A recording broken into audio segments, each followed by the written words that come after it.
Good evening, good evening, good evening, everyone. This is Dr. Deborah Jenkins, your host for Black Talk Platform. Welcome, welcome, welcome. I'm calling this a special edition because I have four very special guests with me tonight. You've all heard the saying, the expression, all politics is local. Well, I happen to agree.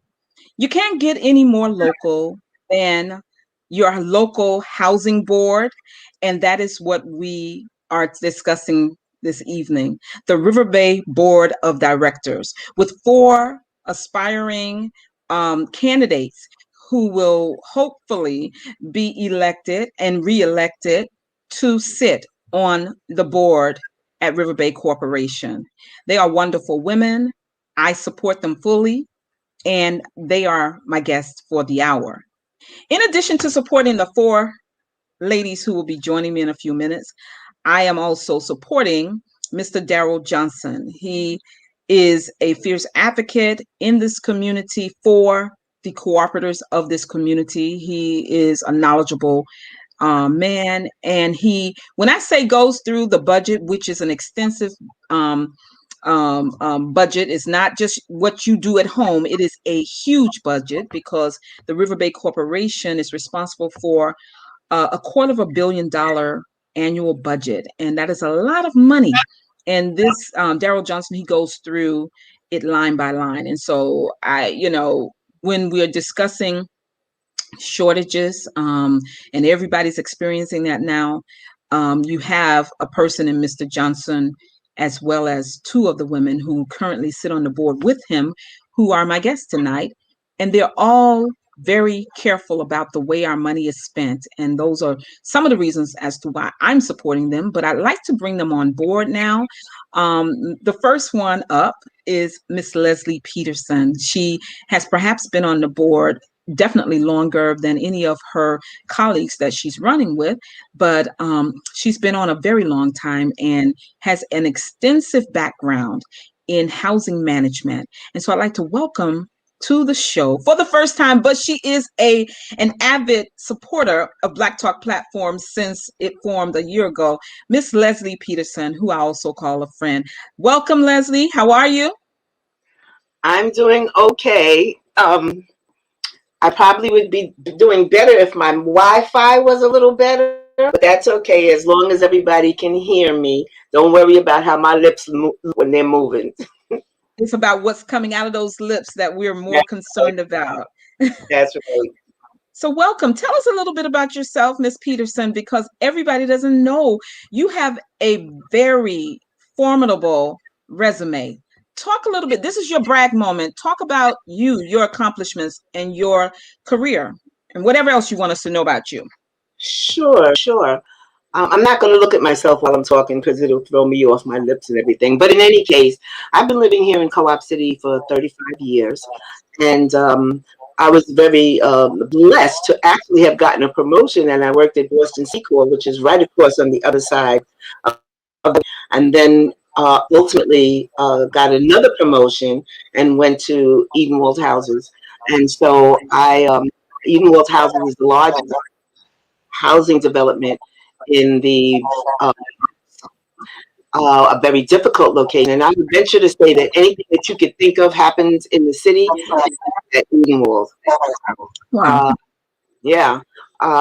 So from there, I got another promotion and then another promotion. Ultimately, even though I love the Bronx and I love working at Edenwald as it was, I went downtown. And when I went downtown, I worked with the chairman. I was asked to be the ombudsman for Manhattan. And then from there, I was asked to be a relocation coordinator where I had staff in all 5 boroughs. Wow. After that, I also was very active in my building. First with the association, I was secretary. And then when the treasurer left, they asked me to be the secretary and treasurer until they got someone else. That never happened.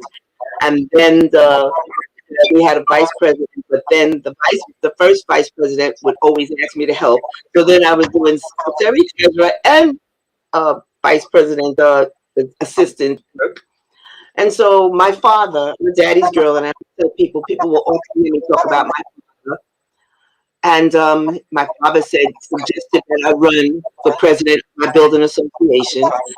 There were fellow cooperators who volunteered to be on my board, and so I started. I ran, and I became the president of my building association, wanting us to be able to participate and do things and be able to do things for free for the community. I then set out, and people wanted a lot of money, but my degree is in urban affairs, my master's, and my bachelor's is in business administration with a specialization in management. So I said, let me do this myself. So I did do all the paperwork. I incorporated my building first, and then I did the paperwork for us to become a 501c3. And that allowed us to be able to do a lot of workshops and reading and writing workshops for the youth, arts and crafts workshops for the youth. Then I contacted all of the presidents of the different buildings in my section, and ultimately we started a fun day, which now we're in our 7th or 8th year, and that I wanted to be free. All of the people, I didn't want anybody to have to pay for, not a frankfurter, not a game, not a soda, not a water, not a piece of fruit, and so that has worked out, very well. Ultimately, I also have some fantastic people that live in my building that wanted to start a garden on the other side of the highway. And I told them, well, wait, let me see if I can get this piece of land over here, and let's try to start the garden right here in our own backyard. And now I think Rivers Run has been active for about 6 or 7 years. It's Rivers Run Community Garden. And we're supported by fantastic members. And we also are able to get, because of the 501c3, money for it from the city, and do youth programming by way of DYCD. We have a beautiful gazebo in there. We have the waterfront, and many people, and we'll get to something later on, but many people have visited the garden, even through television. It's free to everyone. We are a 501c3, and as such, it is open to everyone, whether you live here in Co-op or you live outside of Co-op City. It is free and open, and it's a beautiful place. And we try to, have a lot of diverse activities go on there in the garden. Ultimately, being on the board, and I've only been on the board. I only twice before, I think. You know what, Leslie? Everybody thinks I've been on a long time, but I wasn't. But what I always did do is I always participated. I always went to all of the meetings that when I was tired from work, when they had open meetings, I always went to all of the open meetings. I always read the Co-op City Times to keep myself aware and abreast of what was going on. Mm-hmm. And as a board member and as a building president, I still try to do that. I still try to make sure that I know what's going on, so that I can keep those that I come in contact with, and especially those that are in my particular building and in my section, as aware of what's going on as possible. A lot of times there are a lot of rumors and unsubstantiated details that people will repeat, and I like them to be able to have the accurate information. And so I often try to include those directors that belong to particular departments, especially those where shareholders are having some issue, so that they can get to meet who those directors are. The directors can hear firsthand what the issues the shareholders have, and hopefully, we can make some type of progress. And ultimately, we would like to be able to make some type of change for the better for all of the residents in Co-op City, not just in my section. Awesome. That is a great place to bring in our next guest, your running mate and current Riverbay Board Director, just as you are, Miss Leah Richardson. Welcome, Leah. Hi, everybody. Wow. I don't know if I could beat Leslie. I'll try. But I have to kind of like jot some stuff down, because I have like a whole lot to say about what I do and who I am. Again, my name is Leah Richardson, and I'm currently a board director for Riverbay Corporation. I work for the New York State Supreme Court, Kings County Supreme Court in Brooklyn. I've been working there for 30 years now. I'm an IT manager for the Brooklyn courts. I'm also the president of one of the largest fraternal organizations, African American fraternal organizations in the courts, called the Tribune Society. I've held every position there from delegate on up to president. As the president, I'm responsible for constituents of, well, 1,000. We have 1,000 constituents. And my latest project that I did recently is a career development program for the state courts. So normally we hold one of these programs just for our members, but I opened it up statewide to all employees, and it was extremely successful.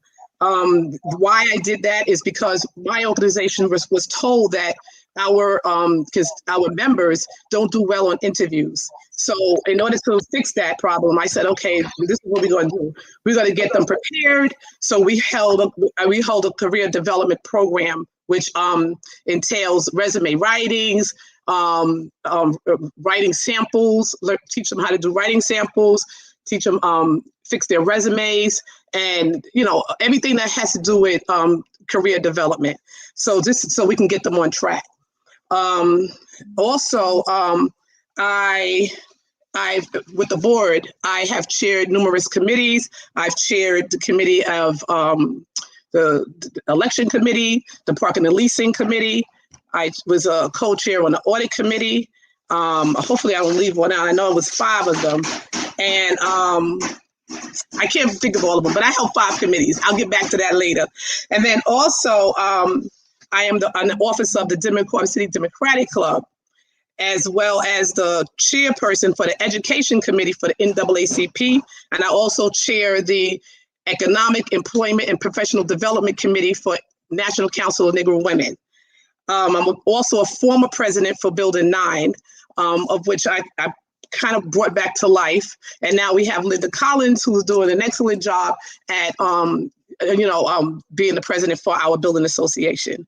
What else? There's so much other stuff. I hold a degree, I have 2 degrees. One of my degrees is a bachelor's degree in communications, and I have a master's degree in public administration with a specialization in organizational management.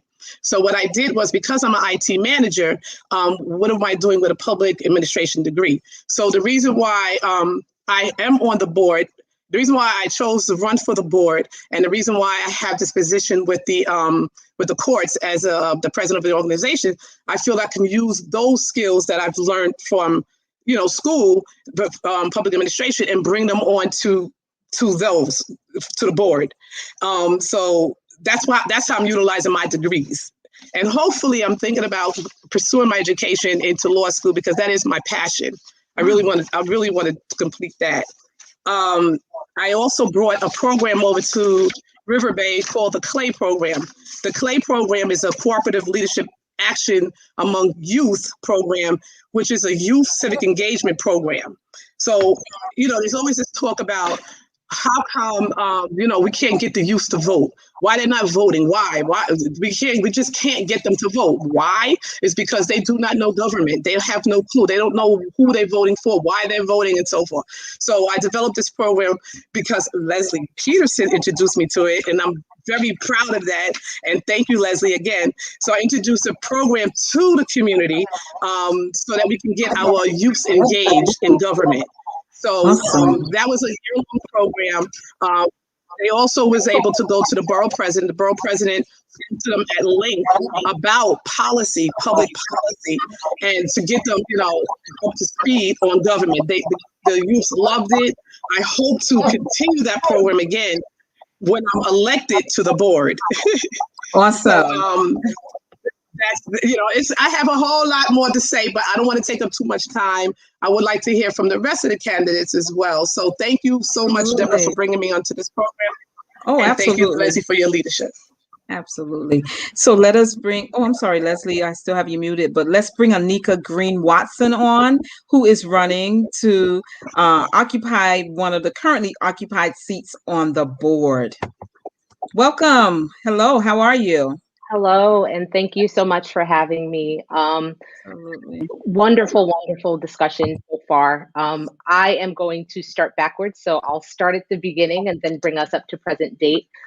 For everyone who's just new to meeting me, my name is Anika Green Watson, and I'm running for a seat on the Riverbay Board. I have been a resident of Co-op City for 27 years. I moved here with my parents as a teen.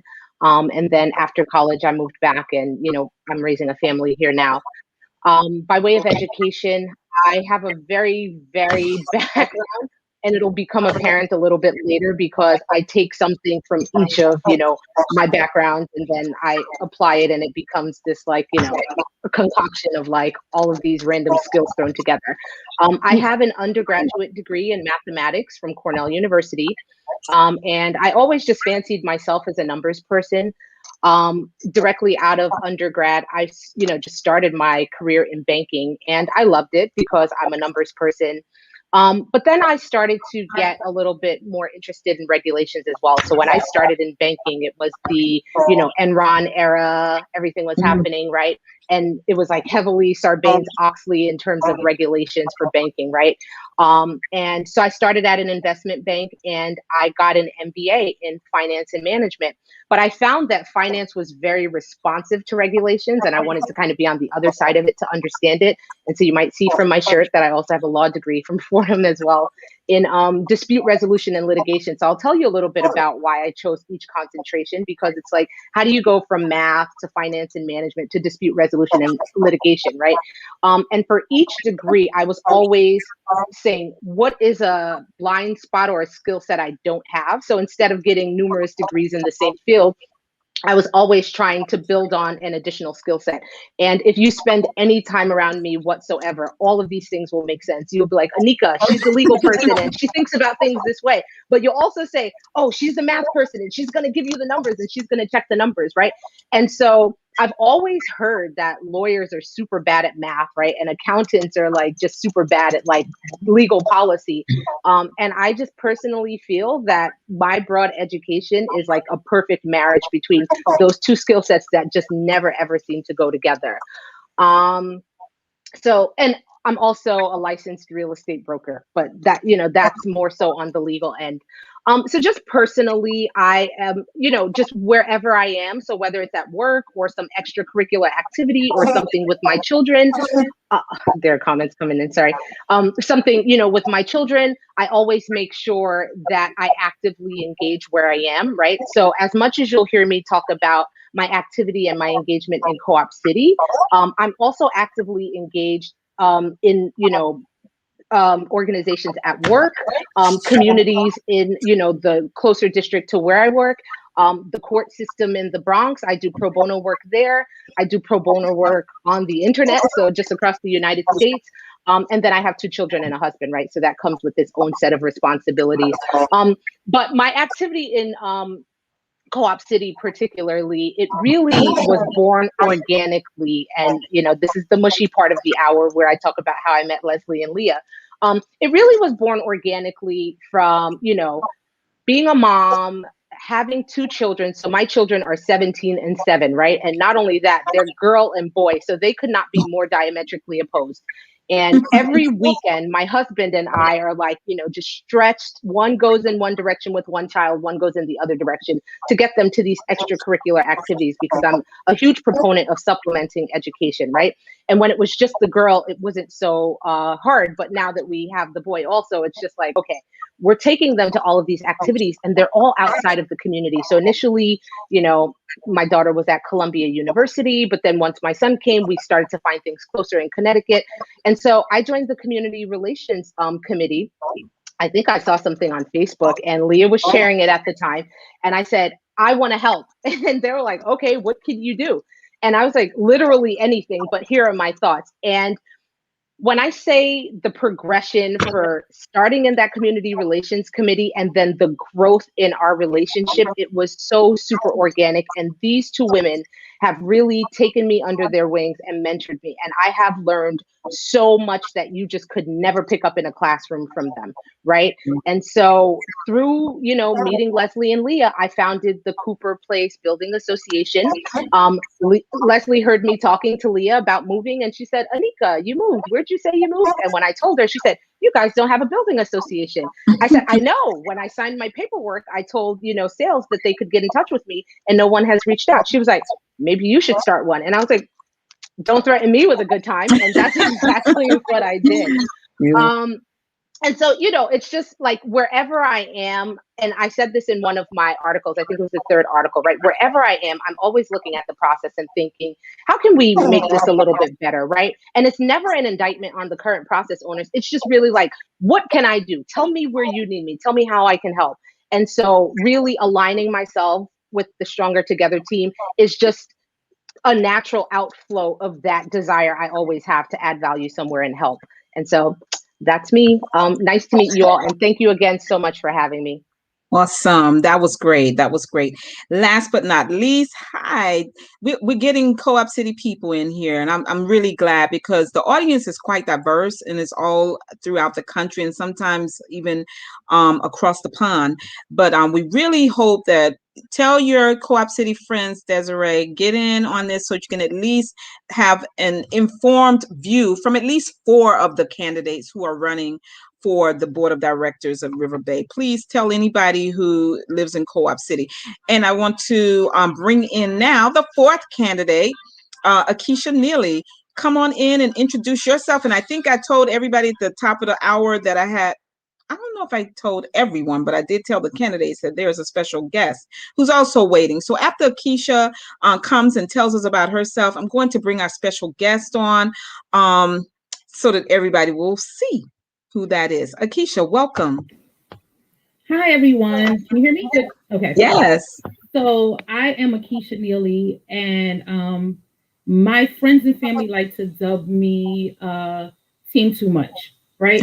So why they call me Team Too Much is because where I see a need in the community, I jump in and I volunteer. I've lived in Co-op City for off and on over 25 years. That's with going to school and coming back. And, my family moved here when I was in 4th grade. So being young, I would always hang out with like my dad and the older people that sit on the bench. And I like to call them the bench politicians. Everybody knows bench politicians, the older gentlemen and ladies from the building that like to, toss around ideas about the community. So that's where my love for the community began. Then as a teen, I would work with the Democratic Club with Sam Burke, and me and his daughter were best friends. So anytime there was an election as a teenager, they had us out there handing out information, and we were at voting sites, and this is as a teenager. Wow. So basically, I always got in, that the term get in where you fit in, and I always got in where I fit in a positive way, and with that, I've been around so many instrumental people, like the late Maxine Sullivan. She was my building president at one point.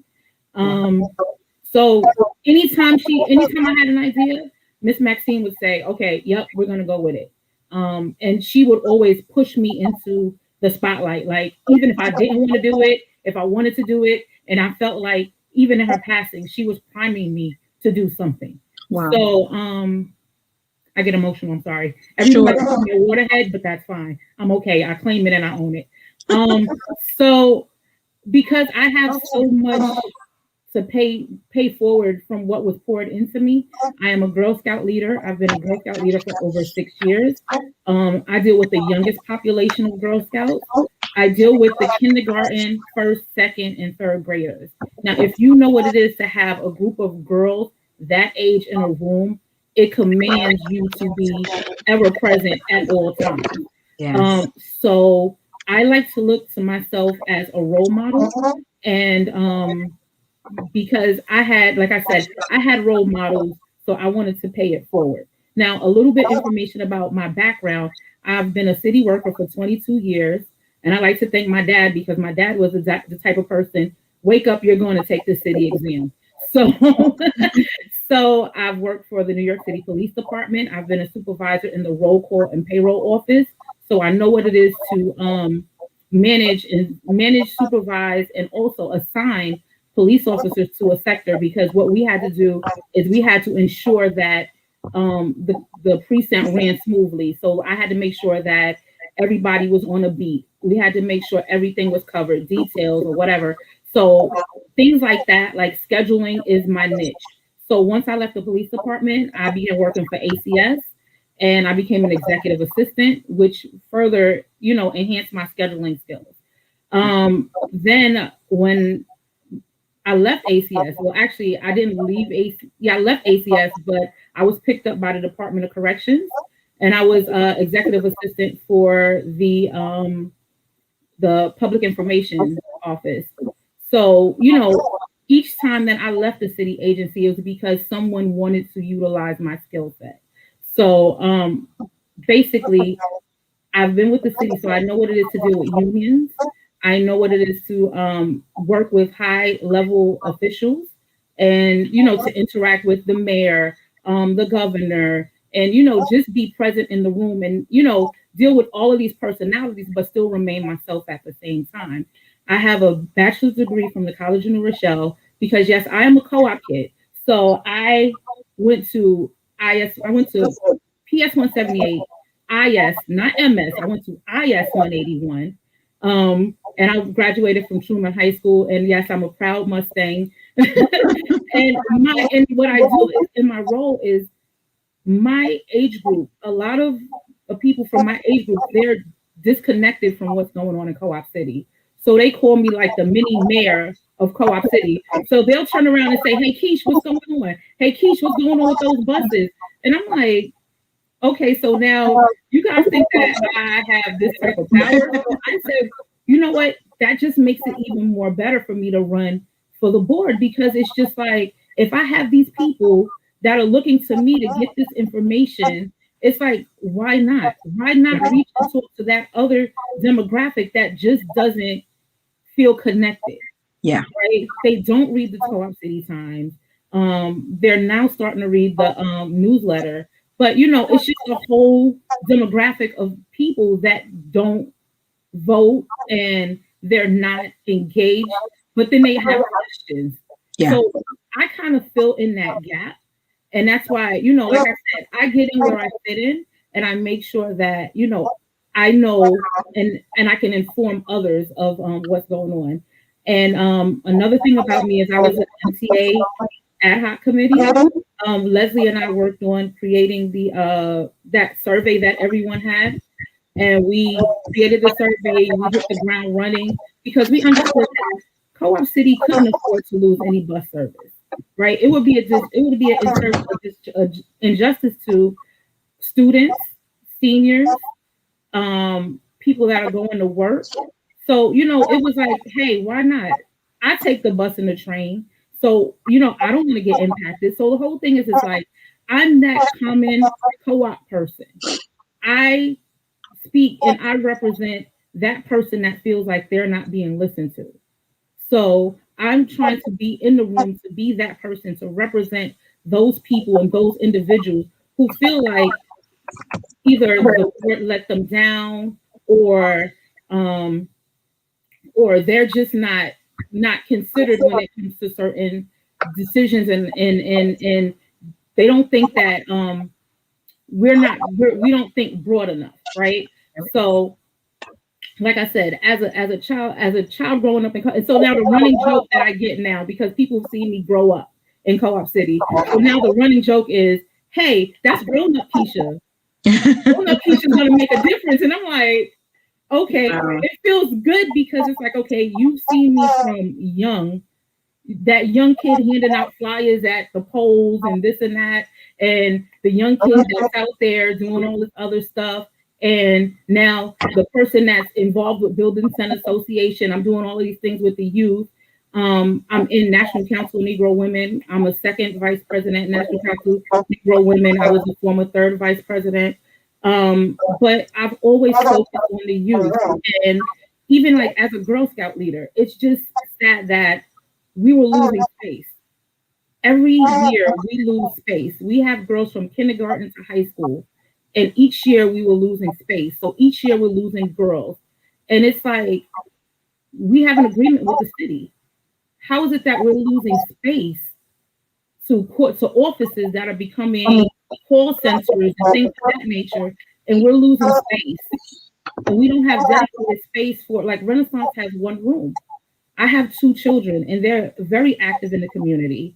And it's just like they're losing space, and that's not fair, you know? So I really, I'm just trying to step in and be that person to have my ear to the ground and represent Co-op City, and just use those things that were instilled in me from fourth grade, the fourth grade Keisha, to the now adult Keisha with two children, who I'm trying to leave a legacy for them, as well.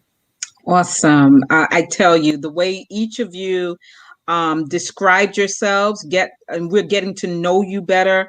For me personally, it's been rich. It's been very rich. We're going to get into deeper things that you all have brought up, but I really want to get rid of the surprise element now and bring on a special guest who has been a leader in our community for many, many years. A voice that is truly unbought and unbossed. Um, will tell you how a TI is, and keep on moving, and is a supporter of your team. And so right now, I would like to bring on, for the first time also, Dr. Jerome Rice. Hey, Dr. Rice. Hello, hello. How you doing? I'm sorry, I'm up to here in heat and sun in Florida. Okay, that's it. He's out. He's out of here because it's crazy windy here. I can't plant my garden yet because, I don't know if the last frost is over yet. We just don't know in New York. And he's in a vacation shirt. We don't even know that word.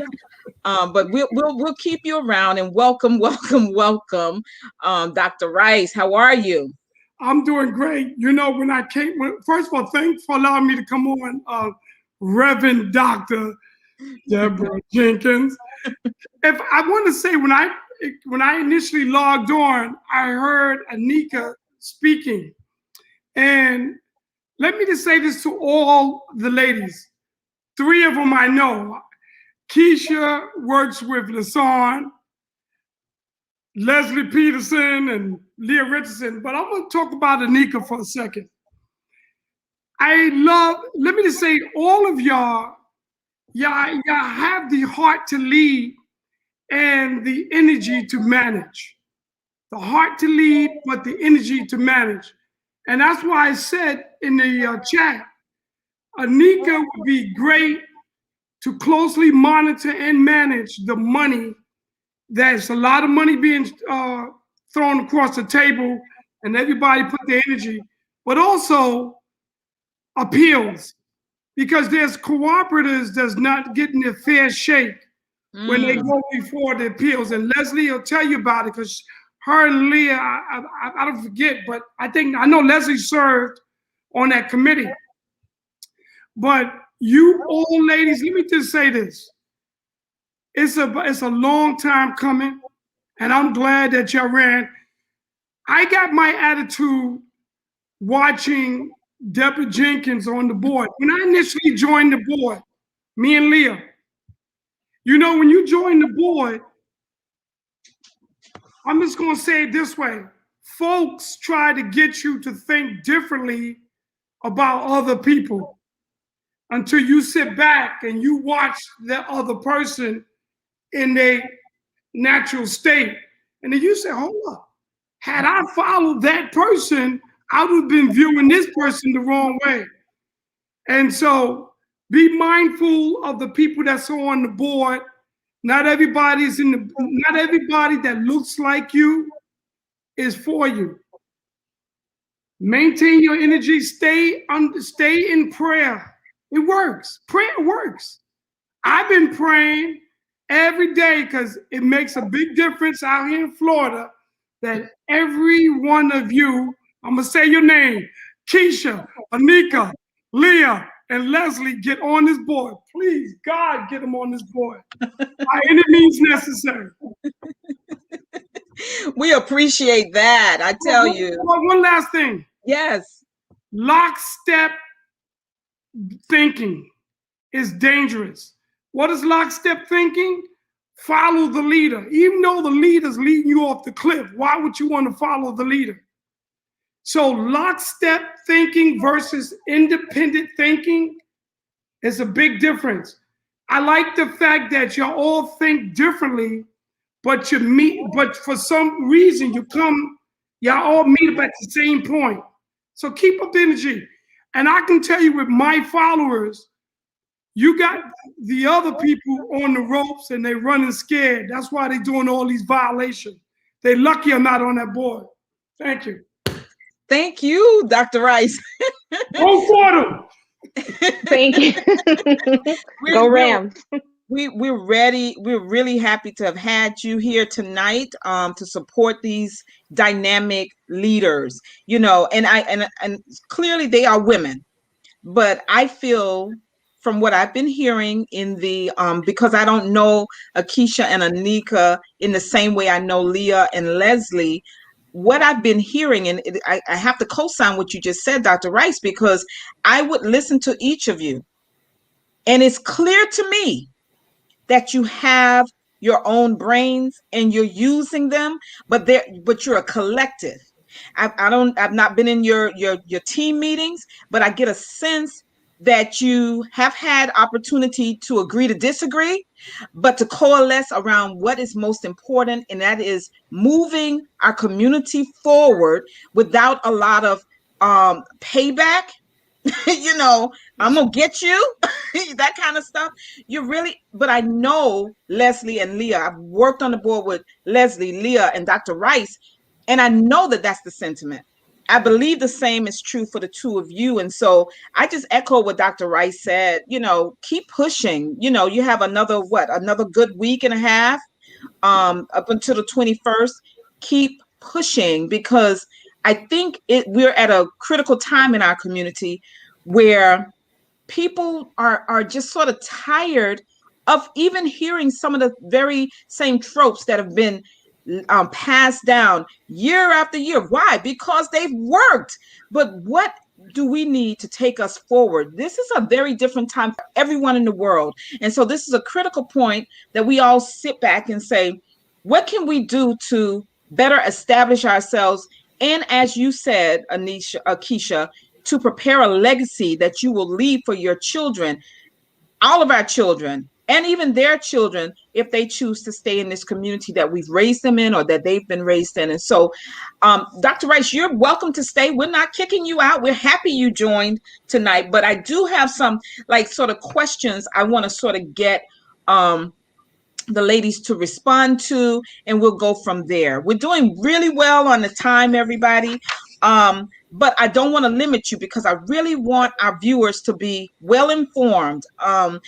And I know Leah and Leslie watched me put up on Facebook so many times my anger about being told, and I'm not sure if any of you on here tonight were those people were saying vote as if your life depend on it for the national election.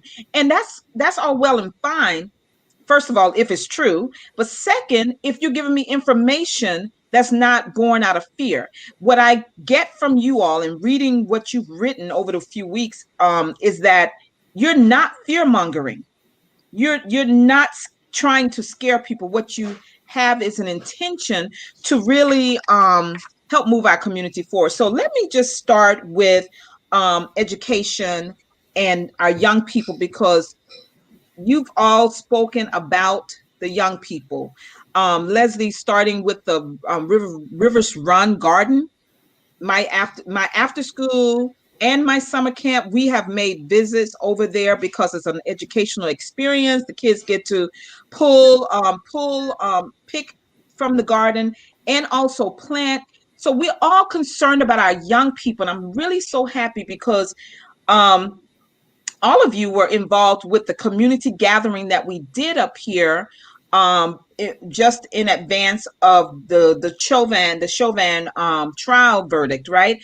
And one of the young people said, and I'm not sure if anyone went to Section 5 when we got over there, that there needs to be more programming, more stuff done for our young people. And you've all tapped into that, even with your passion, Akeisha, around the movement from one room to another, or losing space for your Girl Scouts. Everyone knows the Girl Scouts, right?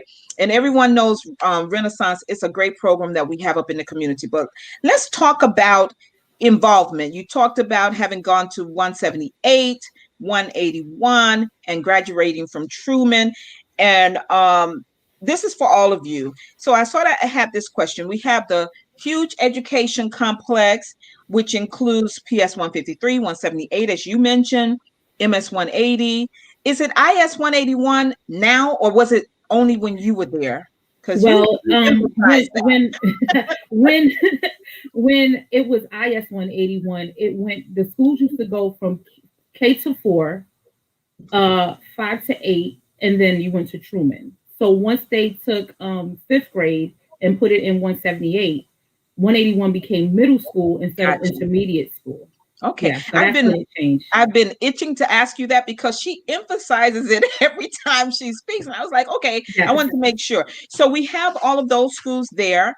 We have also in Section 5, we have Truman High School, of course, and in Section 5 there's PS 160 and Equality Charter School, and then we also now have Capital Prep in the old College of New Rochelle building over in the Pear Tree area.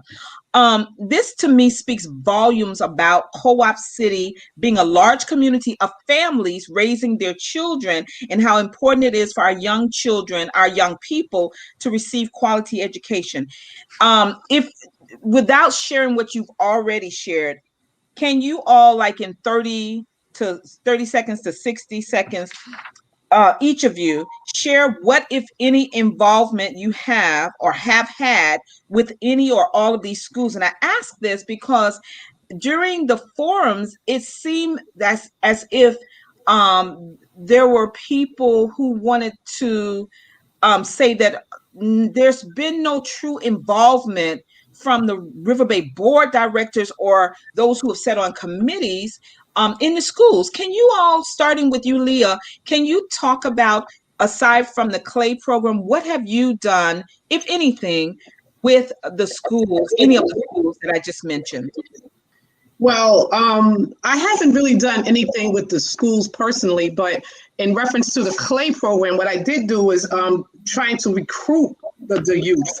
I went to some of the schools. I went to 153. I went to the elementary schools because the age levels were of elementary school, middle school. So I went to those schools to try to recruit the youth.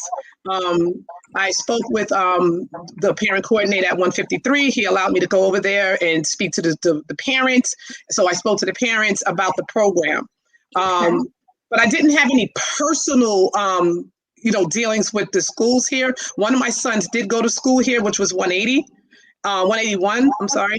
And I did participate in some of the parent association meetings and so forth, but I didn't have any programs in the schools per se.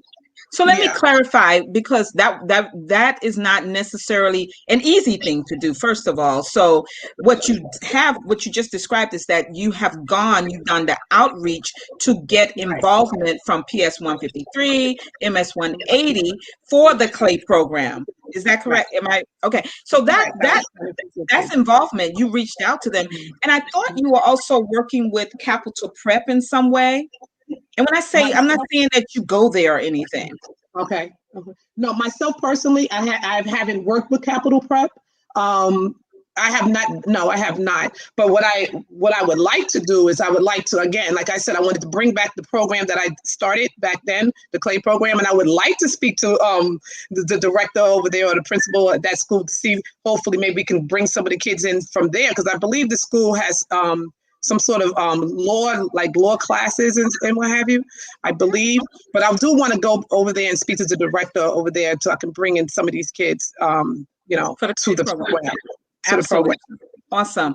Thank you. Anika, what about you? You got involved, you have your children involved in things. Can you answer that question also? Yeah, so I'm gonna date myself like Akeisha. I'm a product of IS 180 back when it was IS.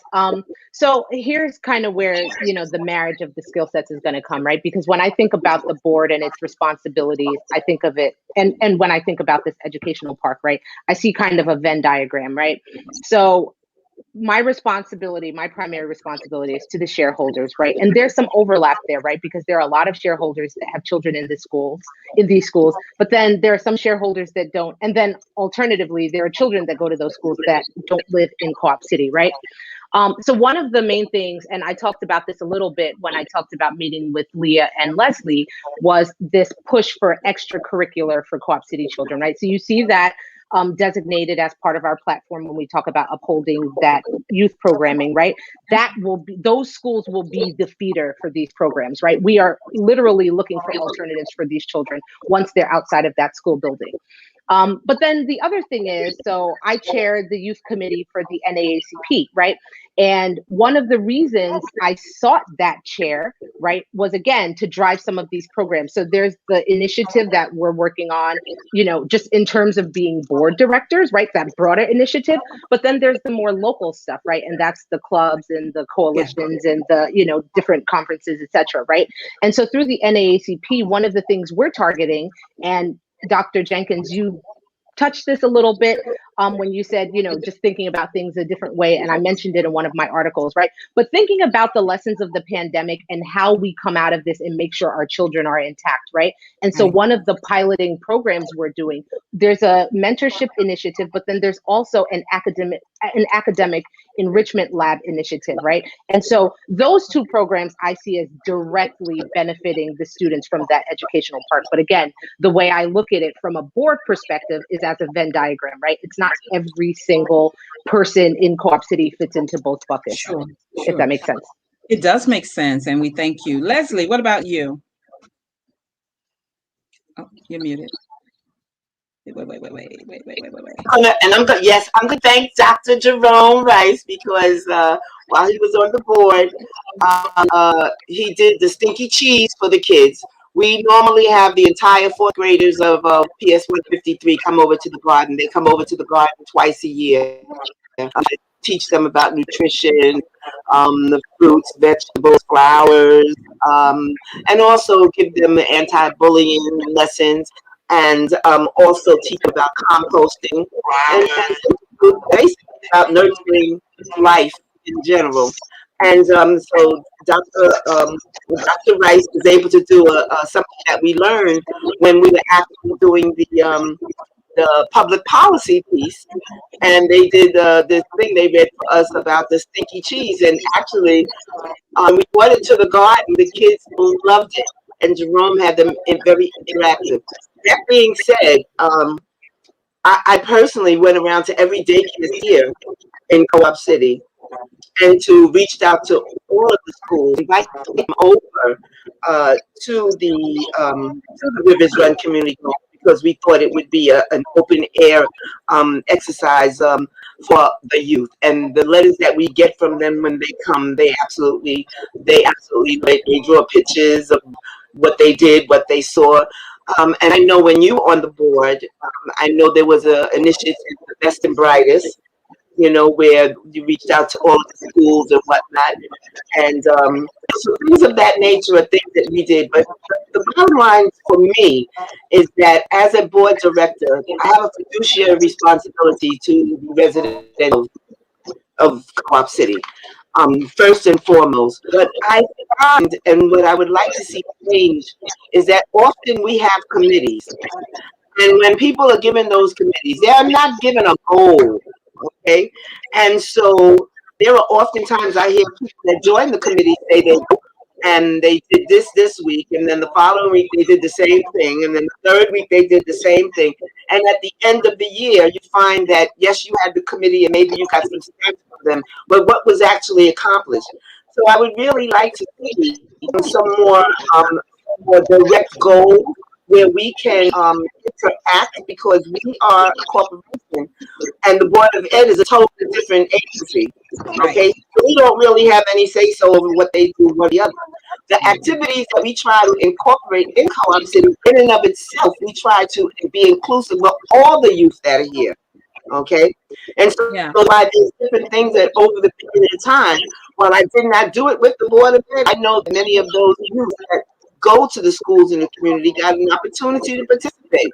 When I did the Turkey Hill, even taking them so that they can see other people from other countries. When I started Double Dutch, taking them down to the Apollo Theater every December for the Double Dutch Championship, so they saw people from not only other states in the United States, but from other countries. Okay, and gave them an insight as to, okay, look at this person over there from Japan, and from okay, from France, and so it gave them more of an experience. But I believe in having the experience be available and open to all of our youth that live here, should they want to partake of it. And like Anika was saying, yes, you have some youth that are from here, some youth that are from Boston Sea Club perhaps, or in the surrounding community, and not that we want to not have them participate, but first and foremost, our allegiance is to Co-op City. And so I would like to see, and I try to have that are more inclusive to all, so that the parents can partake of it. And as much as possible, try to do things for some of the families that are free, that they don't have to pay for things, but that they still get that exposure. Because often, I lived in Throgs Neck houses years ago. And when I see some of my children's, because children graduated from Truman High School, and when I talk to some of their friends from Throgs Neck, it's really nice to hear that their kids say, "Oh no, your mother made sure that that housing development is square, but this is not the world, and you need to know that this is world, that there's more world that exists outside of your immediate area." And so they always, "Oh no, you always had you go and doing this and doing that." Yes, so we need to be able to do that. And as things become more and more expensive, we as a community, try to help those parents, so that their kids still get that experience.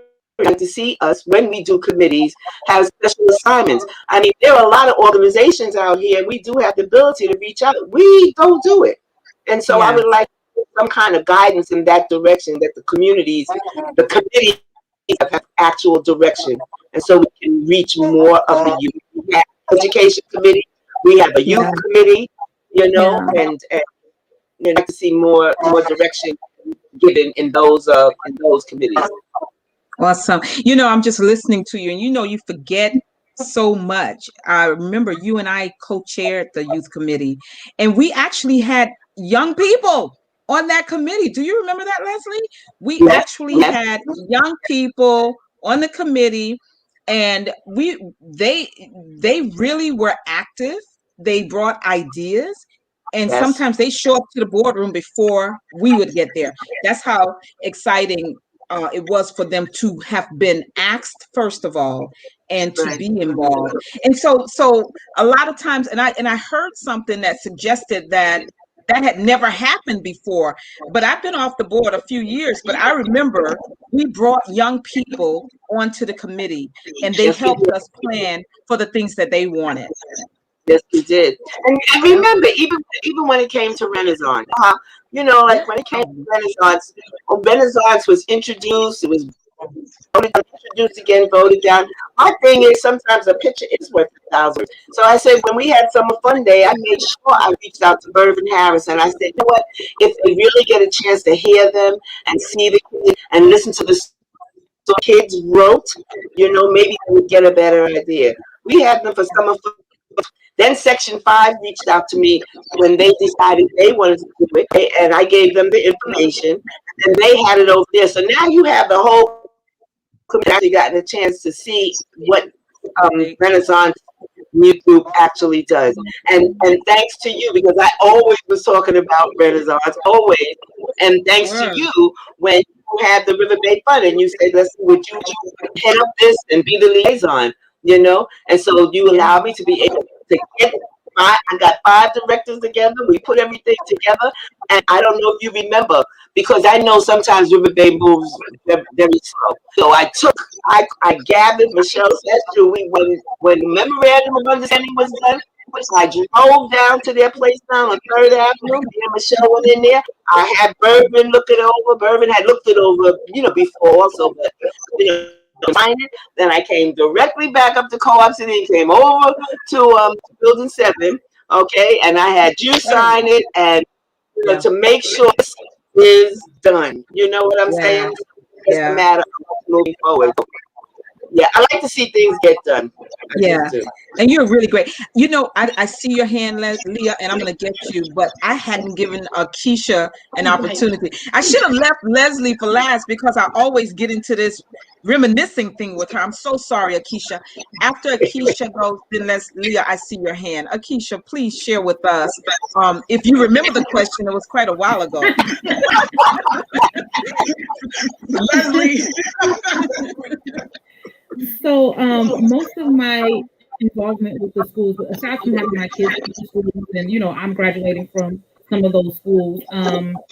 Most of my involvement with the schools comes through the organization. Like, I'm in the National Council of Negro Women, and I am the youth committee chair with National Council of Negro Women. And there were times when I would, we would do graduations and give certificates at graduations. And a funny story about that was the first graduation that I did, I sat next to Dr. Rice, and my daughter was graduating. Wow. And I was sitting there getting ready to give a certificate. I saw my daughter walk across the stage, and he looked at me, he turned, he said, "Don't you do that ugly mama cry up here on this stage." And it was just, I was so nervous, but he broke the ice, and it was just like, okay, that's cool.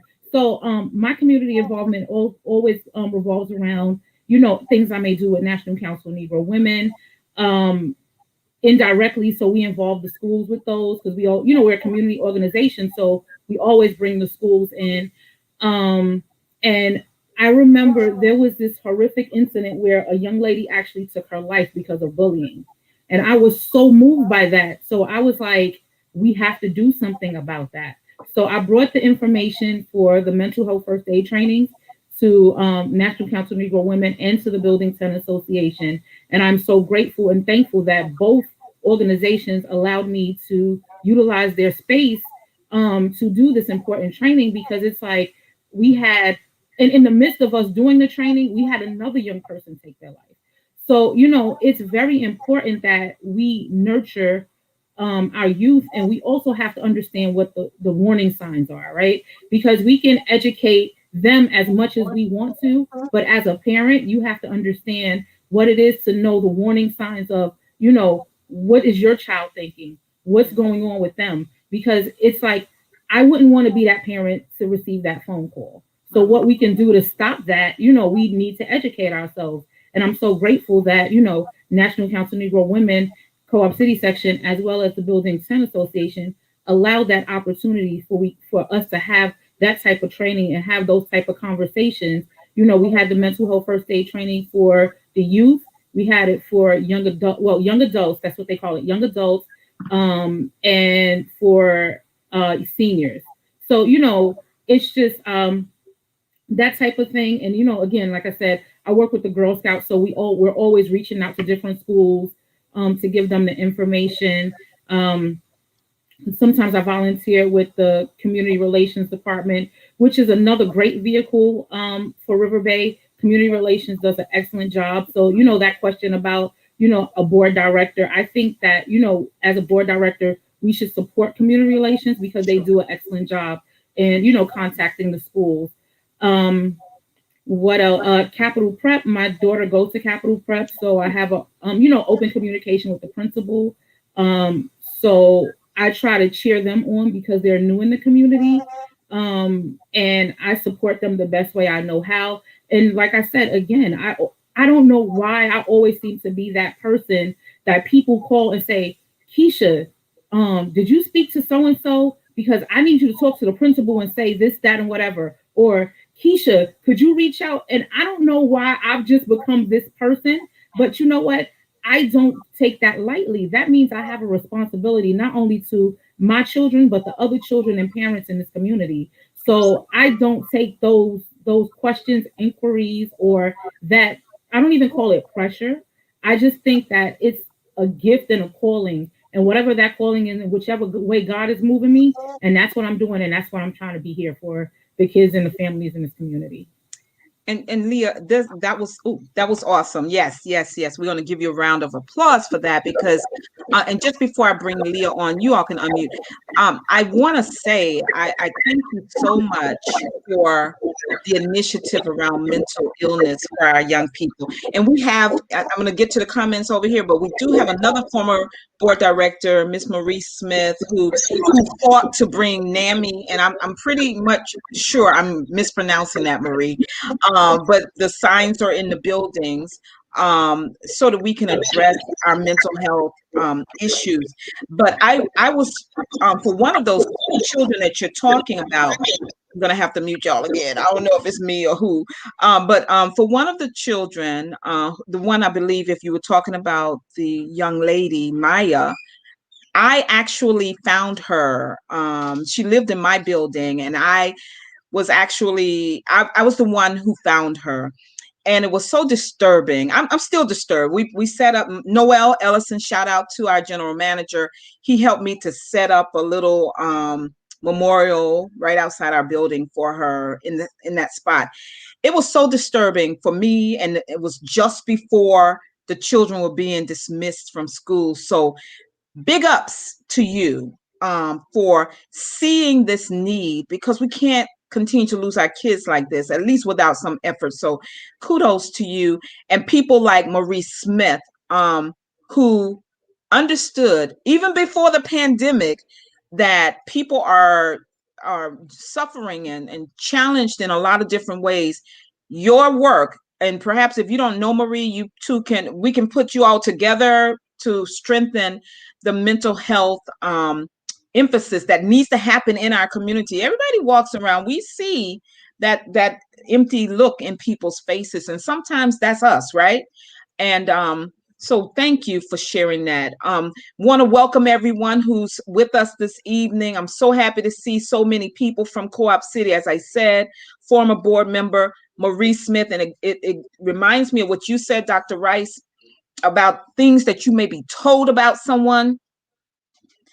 This woman, while running, was impeccable with her presentation, and in the boardroom, a wonderful person. I'm actually happy to call her friend because she is a dynamic, positive, supportive person. So I don't know if you're still there, Marie, but I'm shouting you out right now. And then, of course, my sister is here. She's often here, and she was speaking to what you said, Akeisha, that we need to nurture the youth and make sure that they are as mentally stable as we can. And that only goes to making an effort. And that's what you did. And we appreciate you. Leo, you've been waiting a long time. Did you still want to say something to Leslie? No, I just wanted to add something to the schools. I think also when I'm also the education chair for NAACP, and we have an initiative going on now with vocational training. So yeah, because I think that we definitely need vocational training in our schools, in our communities, because not every, child wants to further their education into college. So, I think we need to all advocate for that, to get vocational training back into our schools or in our communities. So I just wanted to say that because I'm going to be pushing that. Awesome. So hopefully we can get that support. I'm already in talks with, going to be in talks with the chancellor and with the assemblyman on that. Excellent. And we have a good assemblyman because he was a teacher at 160, and now he is our assemblyman. You're welcome, Marie. And Marie says, you're very welcome. And I mean that truthfully. She says, I remember how hard Dr. Jenkins worked to get us back in Truman. And that's a good segue to your point, because I did do a lot of work over there, but in doing so, I was able to tour the entire school, and they have a whole school section. It's a school, they have the mini schools in there. They have a shop in there. Who remembers shop? We might be aging ourselves, but they have shop. It was usually when I was growing up, it was like the boys would do that. But vocational training is so incredibly needed now, and there's so many jobs out there. That would be a great emphasis for our community because the unemployment in Co-op City mirrors that of the rest of the city and even the nation. So I think that's a great initiative, Leah. Okay, so we're going to speed on ahead. I have a couple of more questions because I do want to give you all an opportunity to just speak freely. But let's go through the other two questions that I presented here. I'm gonna mute. Who do I need to mute? Leah. Leslie. During I think the last candidates forum, there was so much discussion in each of the forums, and each of you had your own positions you presented, but something captured my attention last time for the last forum. The discussion, and everybody can weigh in on this, but I'm just crafting it to Leslie because I picked up on something you said. The riverfront park, it seems to be a huge issue in this election. There's always at least one issue. This one seems to be a really big one because it's connected to the proposed, and correct me where I'm wrong, please. It's connected to the proposed increase in that you shared with us last week during the forum that the 2% increase in carrying charges, out of that 2%, 1.1% of the 2% is allocated to go towards the waterfront park. Am I correct about that? Did I hear you say that, and am I correct? Leslie. I'm sorry, I have to unmute you. No, I was waiting. Yeah, okay. Yes, you were absolutely correct. And yeah, and you know, I don't make statements loosely. I usually, I write stuff down, I verify, I have it on paper, absolutely. Yes, 1.1% of the 2%. And that's one of the main reasons why several of us voted against it. In light of everything that's going on in the world, I will never be so presumptuous to feel that I know what's going on in anybody's household with their finances. Yeah. I would never say, oh, it's just this, it's just that, it's just this, it's just that. I mean, you may have the best of jobs, but if you have several kids and you don't know what age they are, they might be in college, they might be going to private school, you don't know. You can't account for what's going on in someone else's household. So I don't feel impose something on someone. I was a bit disturbed because at one meeting somebody said, well, I see people driving around in nice cars, as if to say, so what, they can afford it. It just bothered me to my core, okay? But the bottom line is, as a director, you have a fiduciary responsibility, okay, to keep that within range, okay, so that we don't price ourselves out of our own for foolishness, okay, for foolishness. Right. And right now, it's not like we did not want the waterfront park, but that we do a budget every 2 years. Yeah. Okay. Pandemic was last year and it's still continuing. It's not totally over. Okay. Right. A lot of people are not totally back to work. So why would you pose that right now? Why? Okay. When it doesn't need. Okay. I've spoken to some people and told them what the other 0.81% is. Neither one of them, because you heard at the forum, somebody started talking and quoting all of these numbers and this is what we pay for this and this. We pay for it. Our operating expenses are paid for. None of that 2% has anything to do with our operating expenses, okay?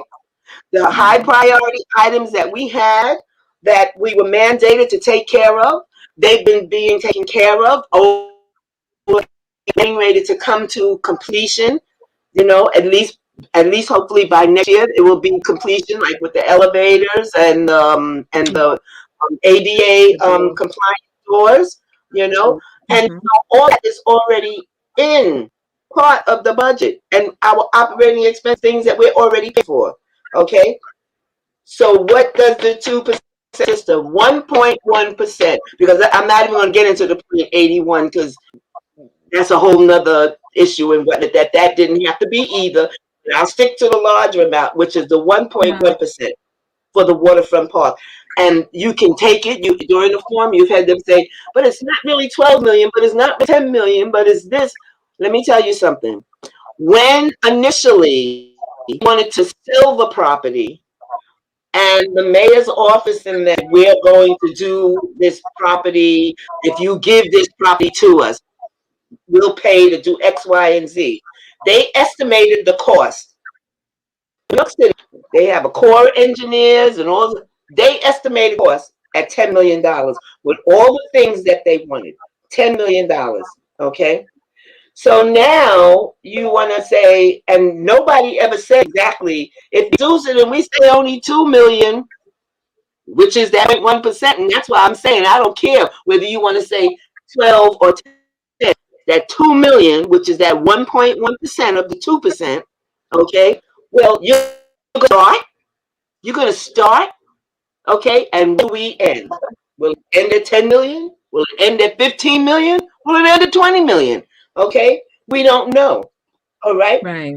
If they pay for and this, that, and the other, the bottom line is it doesn't have to be done now. 1.1 of that percent, 1.1% to waterfront park.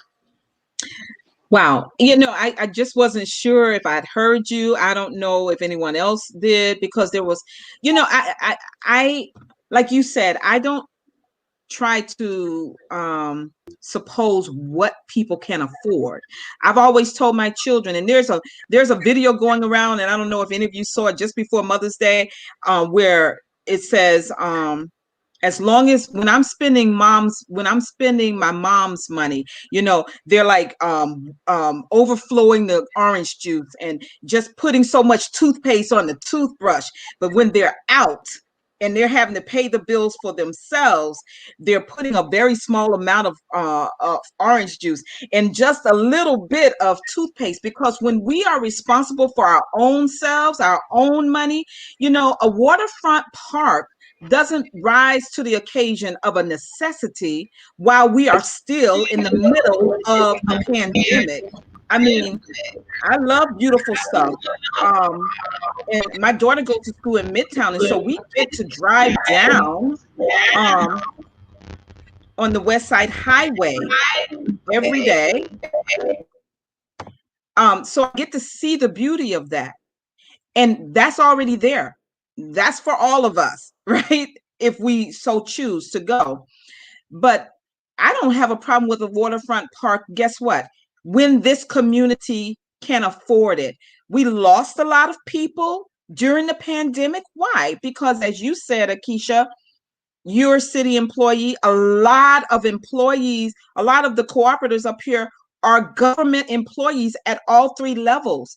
But in particular, in the medical field, we lost a lot of people in Co-op City. And Leah, I think I remember the week before you making a compassionate statement, which sometimes has to be a part of even the fiduciary responsibility a board member has, because you were talking about how the delinquencies or the arrears super increased, and you gave numbers. I just don't remember those numbers, and if you have it, you're welcome to share it again. But there comes a time when we cannot say, oh, the 2% is only going to amount to $16 additional a month.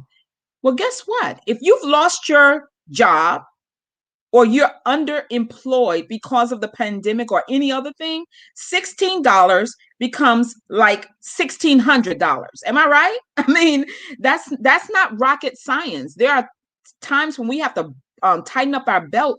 And I believe most of us, just because we didn't know what tomorrow was going to bring, and we still don't necessarily, have had to tighten up our belts around this. Leah, did you want to weigh in on this? I mean, I agree with Leslie 1,000%, and with that article, I think you were talking about one of my articles that I had written. I can read it real quickly. It just said, we are ending our first full year, of a pandemic, and many cooperatives have lost their jobs, been furloughed, or received shortened work hours. Many are trying to take care of less fortunate family members by assisting them with the purchase of food, helping them with payment of bills, and in some cases, known to me, contributing to the payment of the shareholders' carrying charges. There are families with single parent heads of households who are struggling right now, and an increase of any percentage at this point would be detrimental to their quality of life. And then I had named, like, the carrying charge increases, the parking garage increases, the hall closet increases, and the basement storage increases. I mean, I don't care. I mean, someone said on one of the forums, it only comes out to $4, in an increase for the carrying charge, but that's $4 in a carrying charge. Then there could be another $10 or so in the parking garage increase, and then so on and so on. So now we're up to maybe $50 more that you got to add to your carrying charge. Now, not everybody has that, Right, right. I'm a shareholder myself, and I have bills, I have responsibilities. So, and I have a hall closet, and I have a garage space, so that's more dollars for me too, So, it's a struggle. You have people who barely was making the ends meet before the pandemic. Now you're gonna slap this all on them.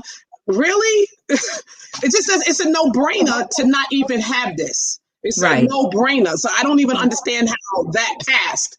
But obviously it did, because there's always the majority, and the majority rules, and that's where we're at right now. So we can have all these bright ideas, or everybody here running for the board, everybody running. We have bright ideas, we have new visions, we have all of these things, but at the end of the day, it comes to 8 to 7. Yeah. Okay. Yeah. So if 8 people say no or yes or whatever, that's it. So all these ideas and all this stuff just gets thrown out the window. Yeah. And so I really encourage everyone to read the paper, do the forum, be alert.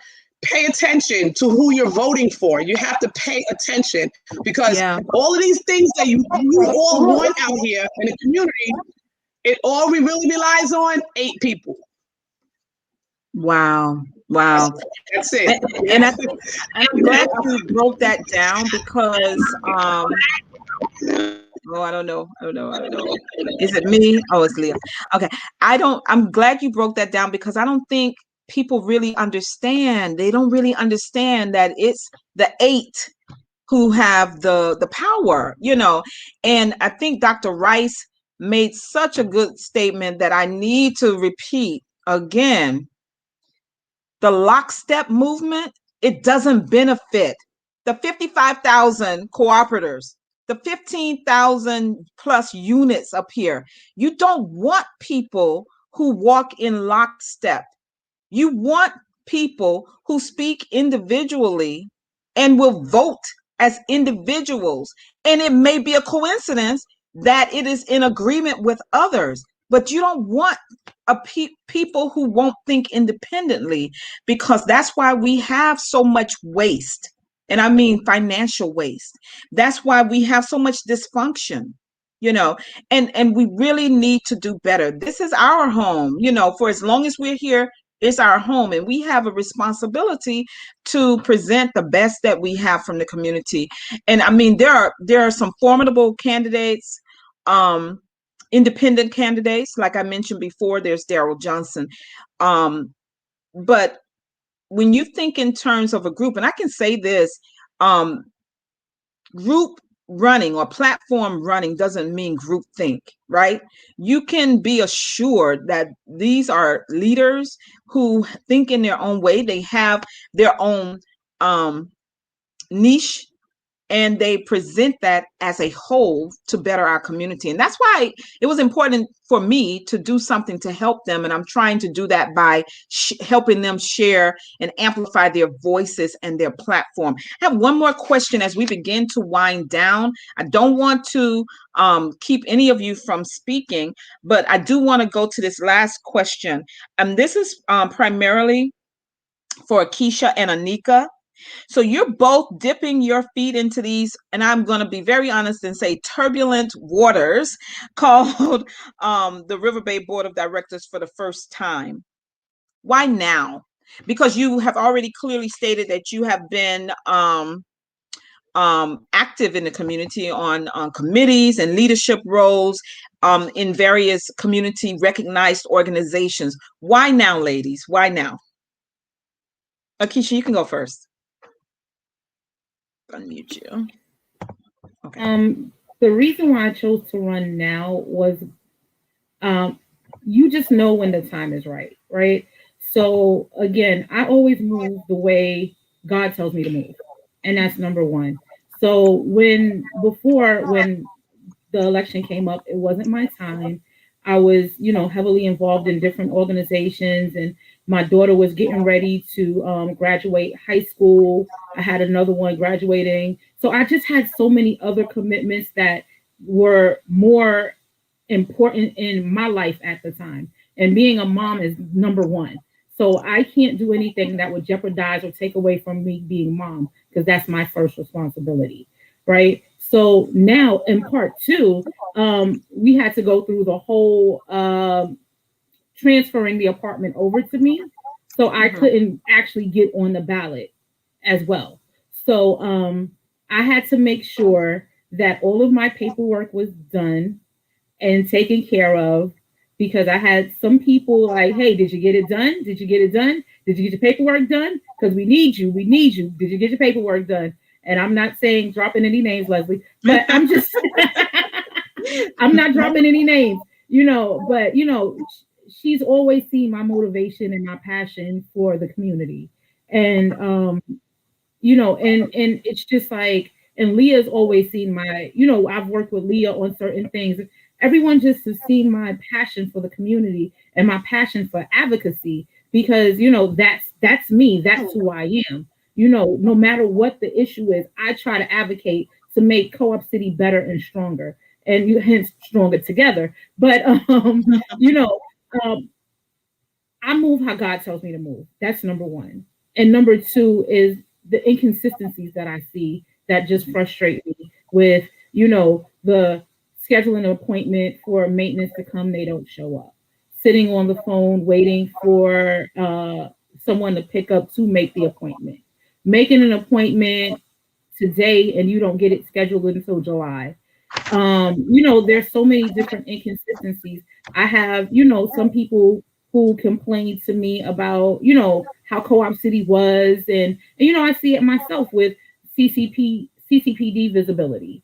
We had more community policing at that time, and not just people riding around in cars. People knew who the officers were in their sections. And, I just feel like, again, my time is how God places it for me. And I trust and believe that, he's making the right decision for me, and I'm just following in what I believe that I've been told to do. Beautiful. That was very well said. Thank you for sharing from your heart and your faith. Anika, same question to you. Thinks the word I use is organic. Hold on 1 minute, Anika. I don't know what's going on. Let me mute me and see if I can just bring your voice in. Try again. Okay. No.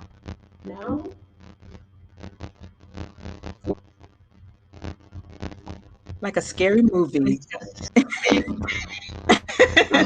I'm joking about that, but it's problematic. Oh, that's me too. Me too. It's Anika. You want to try again, Anika? We had headphones on. No. It had been perfect all night. Maybe she has to go out and come back in. Can you go out and come back in, Anika? It might be her Bluetooth, her earpiece Bluetooth. Yeah, she'll be back.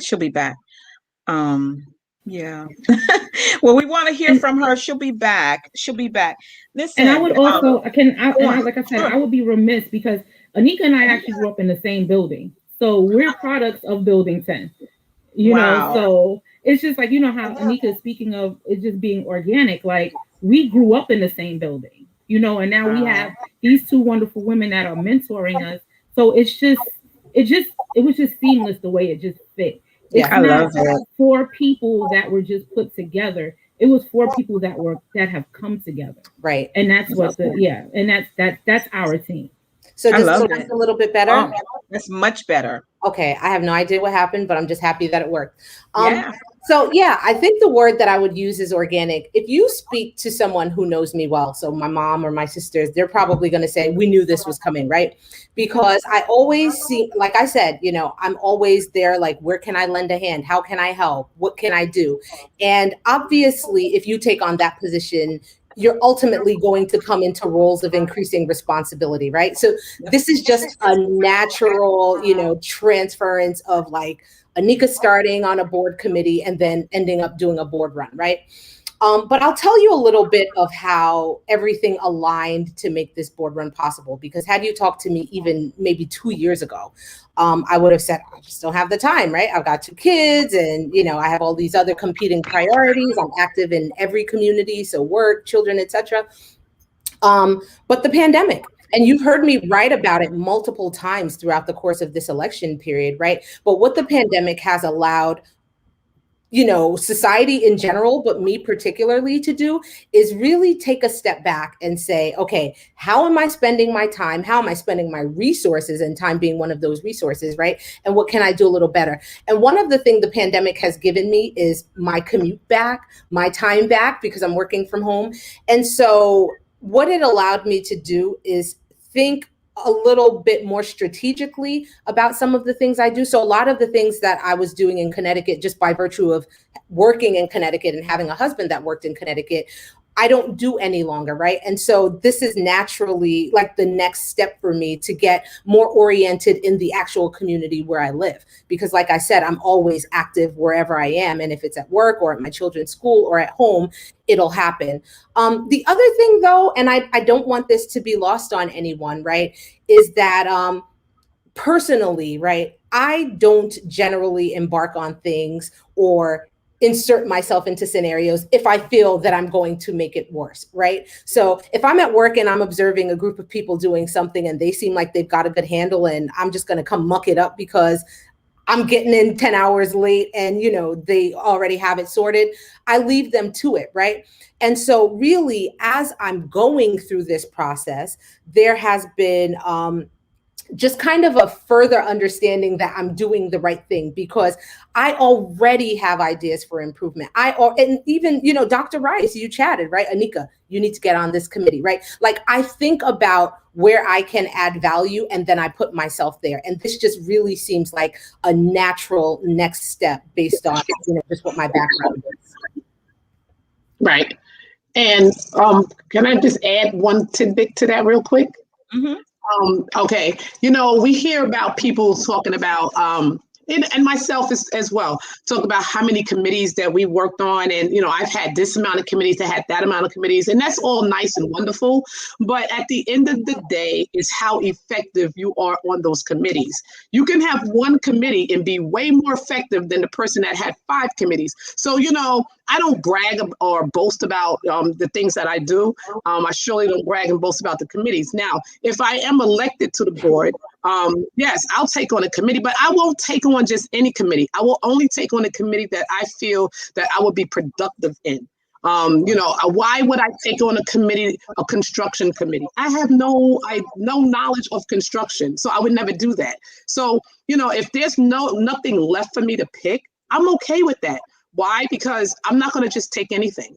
But what I will do is I will still continue to, you know, be an active, productive person on a board and take on something else. I'll do another challenge, but I will not take and assume a role of something that I have no experience in. It doesn't make any sense, because then it doesn't make any sense for the corporation itself. I'll be making bad decisions.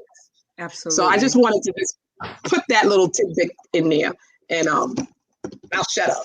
No, and you don't have to shut up, because I think that's valuable. I remember listening to past forums, and I think even past years, and I think even this year, the question was asked, perhaps to you, or to Mr. Johnson, Darrell Johnson, do you chair incumbents? Yes. Do you chair, or are you currently chairing a committee? And that's a loaded question for people who have never been inside that boardroom. Am I right? I mean, because there sometimes, and I like the way you put that, Leah, you're not going to just chair construction because it's still there and available. You don't have particular interest or expertise in that. So it's not going to perfectly serve the community, right? But I also know that sometimes you can request a committee and not receive a committee.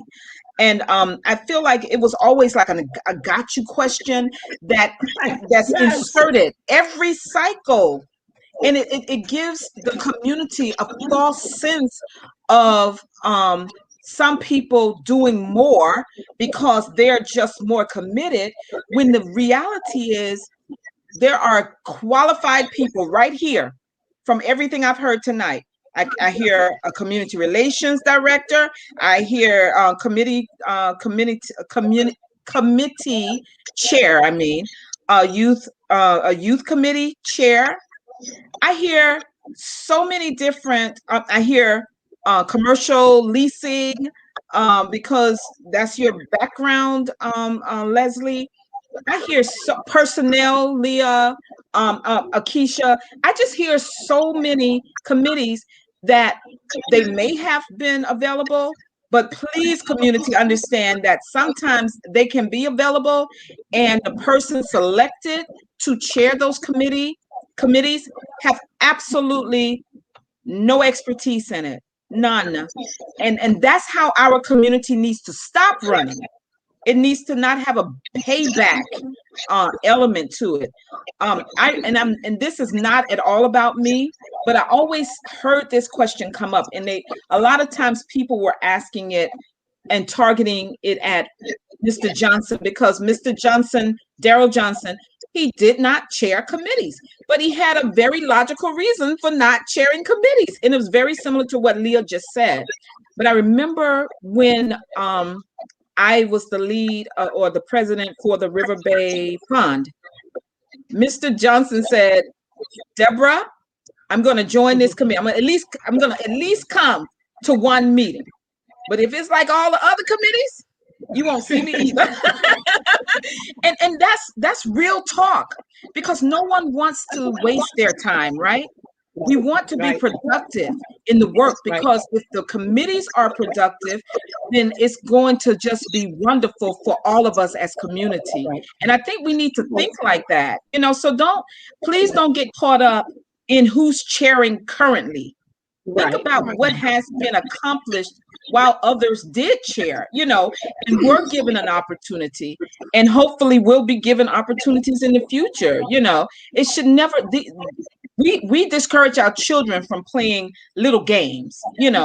I don't want you on my team because you weren't on my team the last time. We are electing 15 people to manage a $250 million plus budget on our behalf. We should not settle for such games being played at this level, because they interact with governors, mayors, all of the elected officials, these 15 members of our Riverbay board. So we every year we have 5 positions that come available, and you have brave cooperators who are willing to run for office. That's what we have before us now. These 4 dynamic leaders, Miss Leslie Peterson, Leah Richardson, Anika Green Watson, and Akeisha Neely. They are wonderful. They have my full support. Dr. Rice, do they have your full support since we're not running? Can I say one thing? Yeah, well, first we want to know if you're supporting them. Oh, I said that in the beginning. Let me tell you something. Stevie Wonder and Ray Charles couldn't see, but I can see who I'm voting for. I put my support behind. Let me say something real brief. Why do we call today Mike Tyson the champ when he's not the champ? That's because he's a title holder. There's a lot of board of directors walking around as title holders. They are not doing the job. That's one. 2, watch what they do not what they say. What I mean by that, when y'all ladies get on the board, I discovered a loophole. ACR job is to oversee the board. ACR is not supposed to, when a guy like me calls for an investigation, you don't go to the problem to investigate themselves. In other words, ACR, I went to Attorney Tish James' office on the board. They bucket to ACR. ACR bucket to General Counsel. That's a problem. You don't go to the problem to investigate the problem. That's something that you ladies, when you get on the board, because you will, fix. And remember, don't worry about the title holders, because I can tell you, with my big mouth, they did nothing. That's why I said, I'm gonna do what Dow Johnson do. I ain't doing nothing. I tried to be on the election committee with Leah. Am I right, Leah? And they told me no. They didn't give me an excuse. They didn't like me. So understand what you're going into the lion's den. Sharpen up your fangs or whatever and be prepared to fight back. And I wish you all luck. And yes, you not only have my support, but you got my big mouth.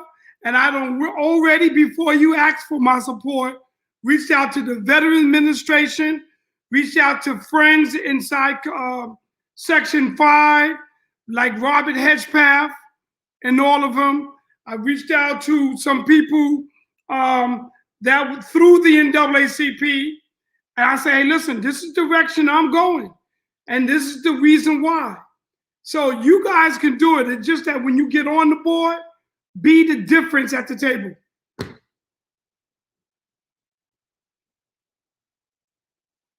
That was very well said, Dr. Rice. We so appreciate that, because that's real talk.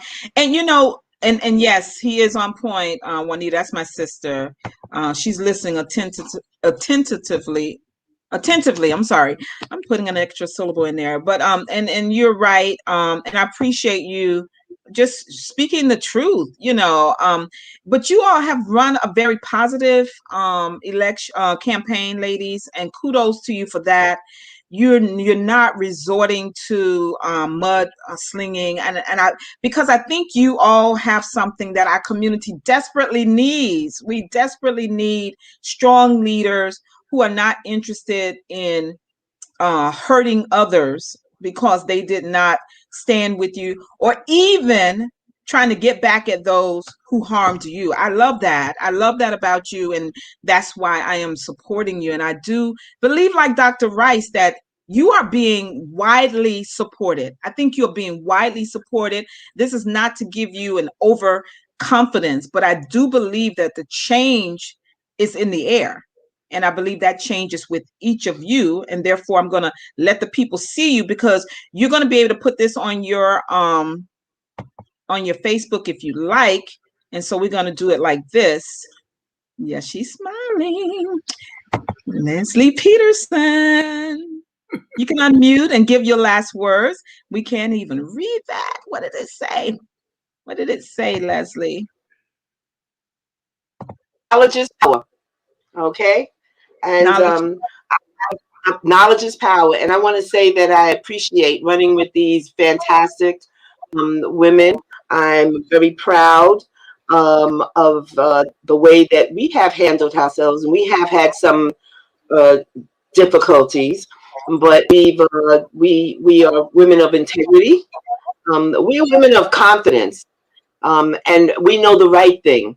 And that's what we intend to bring to this community. We are stronger together. Like Leah was saying, sometimes people say, what did they do? Well, it takes 8 votes. There's 15 people on the board, and it takes 8 votes. And when you see that something should not be done, you need to be confident enough to speak up. I am. Jerome and I are the same sign. So yeah, we have mouths. So it was such a pleasure when Jerome did come on board. It's been a pleasure when I've had people there that did speak up So, at one point, sometimes I was the lone voice, and then as more people came on and they saw what was going on and they knew the right thing versus the wrong thing, you know, I just know that these women, whether we all agree on something or we don't, one thing, like you said, is that, we have the wherewithal to know that, you may see something this way, I see something that way, but always we know that it'll be in the best interest of the community. And unfortunately, I can't say that has always been the case, and especially in this instance with giving people a 2% increase. Like I said, the waterfront park, both Leah and I voted no on that. I hope that most of the people in the community know that we have your best interests at heart. In any case, we're not going to make false promises that we know that we can't keep, promises we know that we can uphold. And that's why you will also find when you read our platform, it is very carefully worded so that we don't lead you on to let you think that something is going to be done easily. Some things, are out of our control, but there are things that people have asked about, and we do not have a problem addressing those issues. So I hope that you realize that you would be in good hands, and in any step of the way, we would let you know the truth of the matter. Okay, we would not be about putting a spin on it, which a lot of times when I listen to things that are told to the community, it's a spin.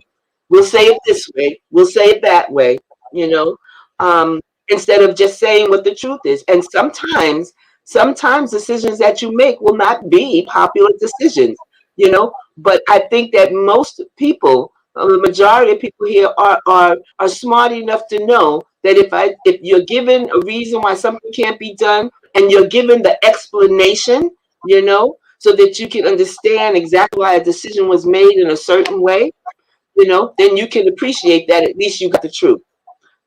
So my thing is just make sure that you vote. We're stronger together. We're all for one and one for all. And I'm very proud of this group that I'm with. And please vote for us. Get your orange envelope that looks like a parking ticket. And one of the ladies will show you what that looks like later. But get your parking ticket, quote unquote, ballot. Open it up. Be pleasantly surprised that it's not a ticket. And vote together. Okay. Thank you, Leslie. Up next with her final words is Miss Leah Richardson. Well, I guess Leslie said it all. She said it all so eloquently. I just want to say, I want to have, we want to have a voice at the table, and we want to be able to make those changes that most people can see. So therefore, I also want to say thank you, Jerome Rice, Dr. Rice, and I want to say thank you, Marie Smith. I want to say thank you to all the shareholders and the audience, everyone who has sat here and watched us, give our views on why we want to be a board director.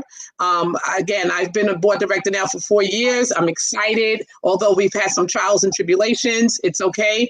I love a challenge, and I can't wait to be back on the board so we can, show you all the new ideas that we have, and hopefully we can get those new ideas and so forth passed with the 8 votes.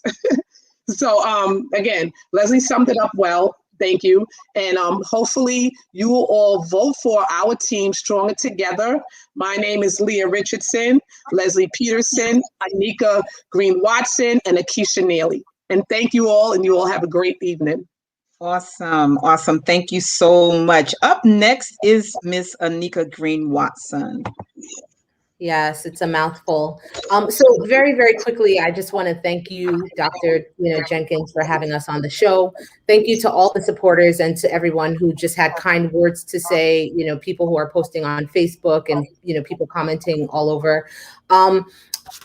We have 10 days left in this election. You have 10 days to take this orange envelope. This is the one Leslie was saying. You can either vote online or you can vote using this envelope.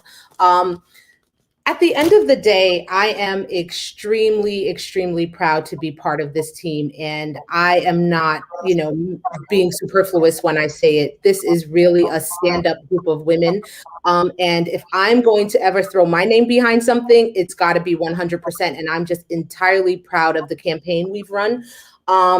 you know, we mentioned that we kept our scruples about us, right? And it got hard. You know, there were some bumps in the road, but we ran a really above board campaign. And for that, I will be eternally grateful, because part of the legacy we leave to our children is really living in our truth. And I think we've done that.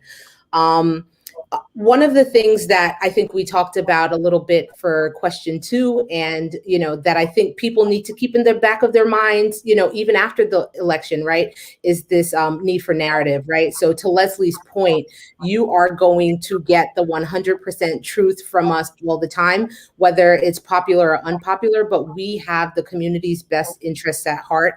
And at the end of the day, that is really what you need in a board director.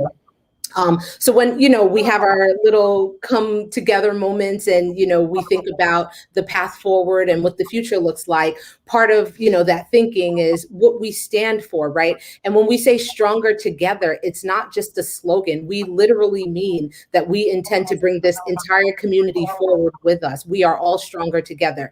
You know, there are 15 board directors and 15,000 units, you know, over 50,000 people in this community, right? So you've got, you know, a tiny fraction of the population representing the total, and you really want to make sure that you are picking stand-up people, and that's what the Stronger Together team is. And it just so works out that our initials are AALL, and they spell out the word all, but when we say all, we mean 100%. So if, you know, 98% of the community is doing okay, we're ready to bring that other 2% with us. All for one and one for all literally means every single person. So the Stronger Together team is here tonight asking for your vote. I'm Anika Green Watson. I'm running with Leslie Peterson, Leah Richardson, and Akeisha Neely. We are the Stronger Together team. Get your ballots in the mail, and thank you, everyone. Have a great night. Thank you, thank you, thank you. Last but certainly not least is Miss Akeisha Neely. Hi, everyone. Everybody's holding up stuff, so I'm gonna hold this up. Yep, Team Stronger Together. So I would like to first thank you, Dr. Jenkins, for allowing us to be on this platform, and I would like to thank you and Dr. Rice for being supporters even before our board run. Dr. Jenkins, you and we had a conversation, so you already know you supported me without even knowing you supported me, and I appreciate you for that. I wanted to also thank my community, and I want to thank my family, because this is a lot of work. Aside from, as I told you in the beginning, I'm team too much, right? So I'm still doing Girl Scout meetings. I'm still doing other stuff for organizations, and I'm still out there pounding the pavement, talking to people, giving out cards. So it's a labor of love for my community. And I'm taking time away from my family, but they definitely understand and they appreciate me, because they understand my passion for this community. I want to also thank again my community, because in the beginning of this process, I was super nervous. Now everyone knows I'm a talkative person, and when I got on that first forum, I was stunned. I was just like, a million people were looking at me, and I was so nervous. But the feedback I've gotten from this community was just so tremendous, and that goes to from what I've been saying for years. Like I keep saying, I've been here since 4th grade. And from the beginning, my community has stuck with me. And I thoroughly thank and appreciate each and every one of you for that. Again, please vote for Stronger Together, because again, we are trying to do and make changes in Co-op City. We are passionate about this community. We are passionate about seeing it succeed and thrive and leave a legacy for our children and our children's children, and to keep Co-op City affordable, to keep it a stand-up community, and to keep it something that we are ultra proud of to say as a place to call home. Again, my name is Akeisha Neely, and I humbly thank each and every one of you who have supported me personally and my team collectively. And I would ask you and implore you to vote for Team Stronger Together. Akeisha Neely, Anika Green Watson, Leah Richardson, and Leslie Peterson. And thanks again. That was awesome, awesome, awesome. Thank you. Oh my goodness. I really enjoyed listening to each and every one of my wonderful guests: Leslie Peterson, Leah Richardson, Anika Green Watson, and Akeisha Neely. I don't know what else I can say that hasn't already been said, other than please don't allow the 21st to come and go, and you haven't voted for the Stronger Together team. I believe that they have fresh ideas.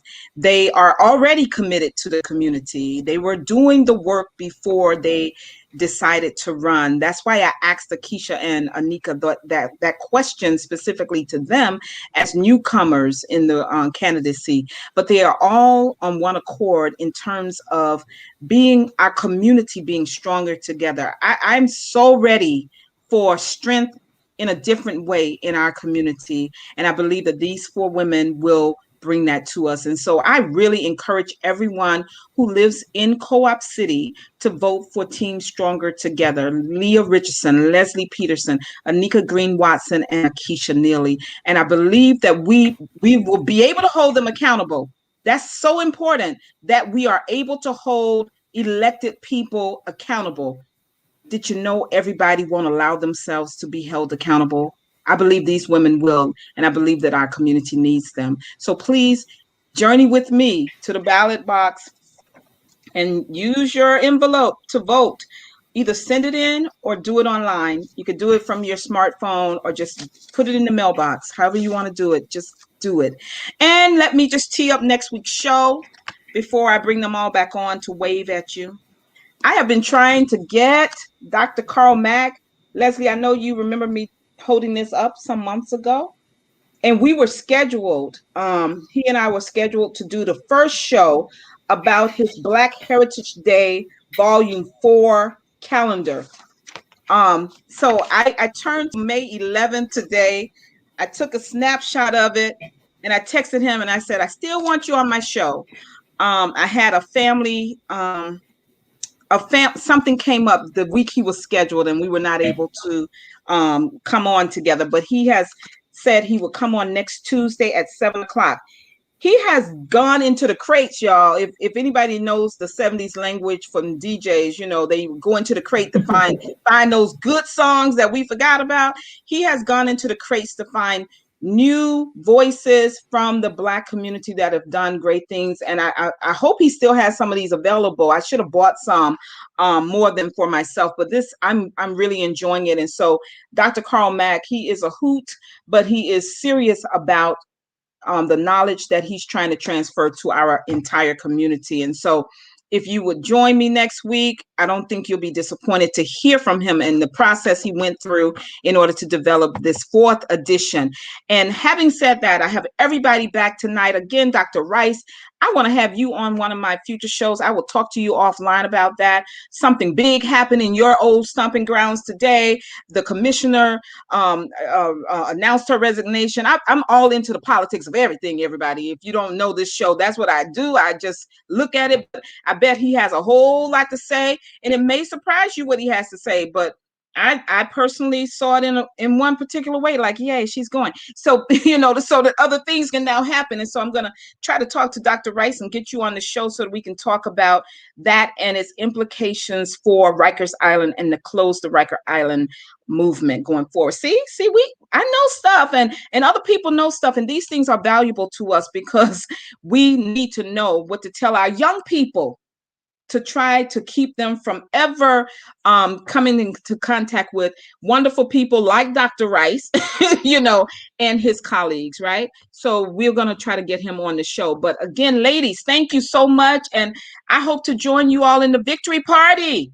Once the tallies are made, you know, we are looking forward to Leslie Peterson, Leah Richardson, Anika Green Watson, and Akeisha Neely being added back to the board and to the board. Yay! So ladies, thank you. Everybody watching and joining in tonight, thank you for joining with us for almost 2 hours. I'm trying with the time, but I had to let them speak, okay? Good night, everybody. Come back next week to see me and Dr. Carl Mack talk about the Black Heritage Calendar. God bless you all and be safe out there. God bless you.